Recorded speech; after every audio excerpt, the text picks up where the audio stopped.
Ngayong 2025, ano po bang pagbabago ang pwede mong gawin, no?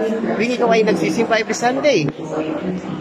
Ito po yung pagbabago na kung saan kung ikaw po ay laging nagsusuot ng nakashort, kung ikaw po ay nagsusuot ng labas pusod, kung ikaw po ba ay nagsusuot ng kasuotan na labas po ang cleavage.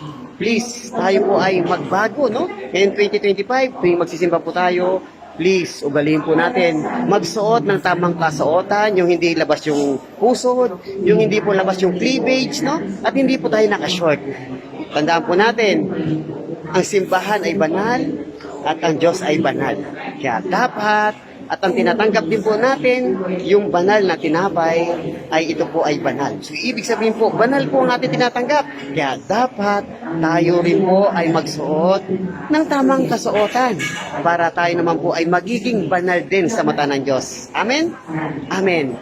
So, yun lang. Maraming salamat. And muli, Happy New Year sa ating lahat. And 2025, ito po yung pagbabago.